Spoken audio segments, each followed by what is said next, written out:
C'est pour le cyclisme une très bonne chose de pouvoir tenir son congrès pour notre fédération au centre d'un équipement sportif comme ce vélodrome couvert de Roubaix. Il y en a peu en France. C'est des équipements qui permettent de préparer les meilleurs athlètes et puis surtout d'avoir une pratique qui est aussi ouverte au grand public. Donc on est très content de pouvoir faire ce congrès là à Roubaix. Puis Roubaix, c'est quand même toute une symbolique du cyclisme avec évidemment Paris-Roubaix.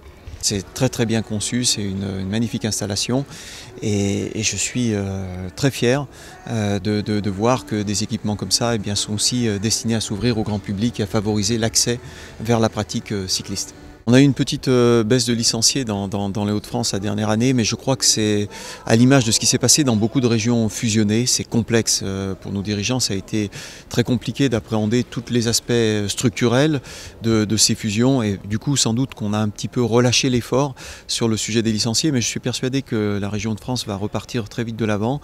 Elle est bien animée, il y a un beau projet et puis surtout, vous le disiez, c'est une terre de cyclisme et notamment pour le cyclisme traditionnel.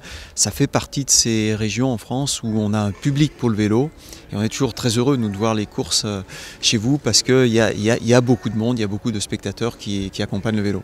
On a des clubs qui se portent globalement bien parce qu'ils organisent. Ce que je vous disais tout à l'heure, on a une grosse capacité organisée, mais en même temps on a des freins, des choses qui sont difficiles, notamment quand vous organisez aujourd'hui sur la route. Les problèmes de sécurité sont devenus très importants.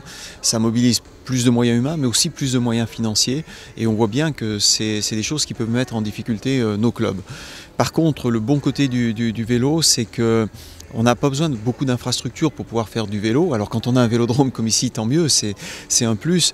Mais vous pouvez accéder au VTT, au cyclisme sur route assez facilement, sans gros équipements. Donc ça simplifie la vie de nos clubs. Et je pense que notre dynamique club est plutôt assez bonne.